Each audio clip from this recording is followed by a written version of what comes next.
जय हिंद दोस्तों, उम्मीद करता हूँ आप सब बहुत अच्छे होंगे। अभी रिसेंटली बिहार के पूर्णिया जिले के टेटगामा गांव का एक इंसिडेंट सुनने में आया, जहां एक ही परिवार के 5 लोगों को पहले तो बांध करके बेरहमी से पीटा गया और बाद में उनको जिंदा जला दिया गया।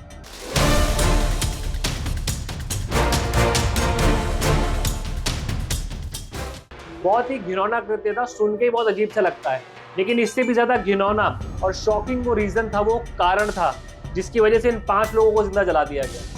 टेटगामा गांव के अंदर बाबूलाल उरांव, उनकी पत्नी और 3 बच्चे समेत ये 5 लोगों का एक परिवार रहता था। वहीं दूसरी तरफ एक और परिवार था रामदेव महतो का।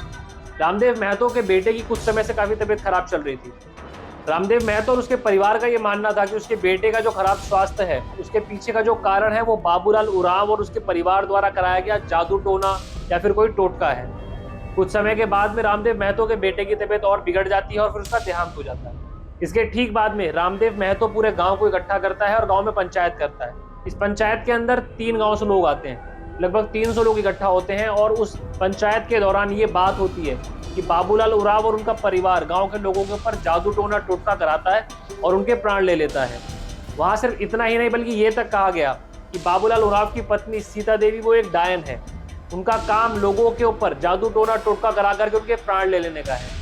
उसके बाद में पंचायत के अंदर की भीड़ उग्र हो जाती है और वो सारे के सारे बाबूलाल उरांव के परिवार के ऊपर धावा बोल देते हैं। सबसे पहले वो सीता देवी की बाहर निकाल करके पिटाई करते हैं। उसके बाद में बाकी परिवार के सदस्यों को भी वहां इकट्ठा करते हैं और बांध करके बुरी तरीके से पीटते हैं। जिस समय ये पूरा का पूरा घटनाक्रम घट रहा था, उस समय उस मौके पे 70 से 80 लोग इकट्ठा थे, मगर किसी ने भी इसका विरोध नहीं किया।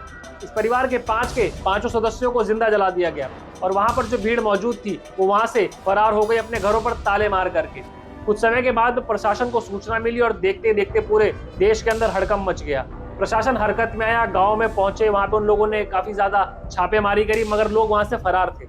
उसके बाद में लगभग 35 लोगों के खिलाफ में नामजद मुकदमे दर्ज किए गए।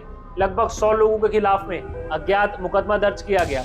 अब यहाँ पर सबसे ज्यादा सोचने वाली बात यह है कि हम लोग 21वीं सदी के अंदर रह रहे हैं। भारत साइंस में, टेक्नोलॉजी में, इनोवेशन में बहुत आगे निकल चुका है। हम लोग विश्व गुरु बनने की बात करते हैं, हम लोग सुपर पावर बनने की बात करते हैं। वहीं दूसरी तरफ हमारे देश के अंदर एक ऐसा तबका भी है जो इस अंधविश्वास के चलते अपनी जानें गंवा रहा है। ये कोई पहला इंसिडेंट नहीं है हमारे देश के अंदर जहां अंधविश्वास के चलते लोगों की जानें जा रही हैं।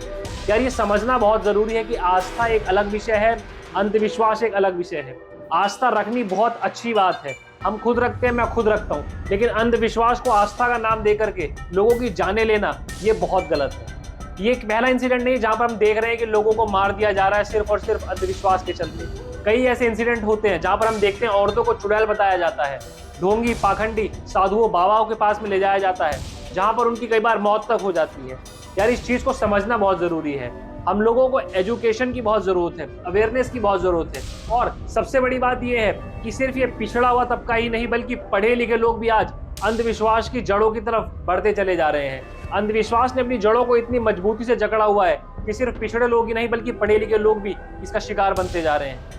और ये अंधविश्वास हर तरफ फैला हुआ है, सिर्फ मेरे ही नहीं आपके भी आसपास है। हम लोग अक्सर देखते हैं कि जब भी कोई व्यक्ति बीमार होता है तो जनरली उसको डॉक्टर्स के पास जाने को कहा जाता है, लेकिन आज कई जगह ऐसी है जहां पर लोग डॉक्टर से ज्यादा इन तांत्रिकों पर विश्वास करते हैं, काले जादू और टोटके के ऊपर विश्वास रखते हैं। अंधविश्वास की जड़ें गहराई से समाज में फैली है। इसका मुख्य कारण अज्ञानता और डर है।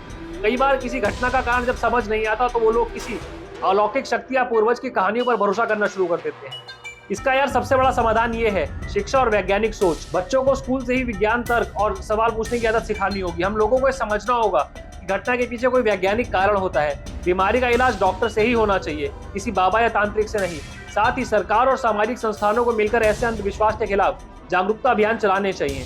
और यार, अब लास्ट में मैं फिर से इस चीज को रिपीट करूंगा कि आस्था और अंधविश्वास दोनों अलग अलग चीजें हैं। अपने धर्म के प्रति आस्था रखना कोई भी गलत बात नहीं है। हर किसी का अपना अपना अधिकार है अपनी आस्था को फॉलो करने का। मैं, मेरा परिवार अपने धर्म और धर्म से जुड़ी सभी रीति रिवाजों पर पूरी आस्था रखते हैं, लेकिन जब आस्था इंसानियत और तर्क से परे चले जाए तब वो अंधविश्वास बन जाती है। और ये अंधविश्वास आने वाले समय में इंसानियत के अंदर जहर घोलने का काम कर रही है। तो दोस्तों, ये समय आ गया है आपको और हमको अपने आसपास के लोगों को अवेयर करने का कि आस्था और अंधविश्वास के बीच के डिफरेंस को समझिए। बहुत ही थिन लाइन होती है इन दोनों चीजों के बीच में। तो दोस्तों, उम्मीद करता हूँ आपको आज का वीडियो पसंद आया होगा। अगर वीडियो अच्छा लगा है तो वीडियो को लाइक करके शेयर कर दीजिए। चैनल पर नए हैं तो चैनल को सब्सक्राइब कर दीजिए। अपने और अपने परिवार का ख्याल रखिए। जय हिंद।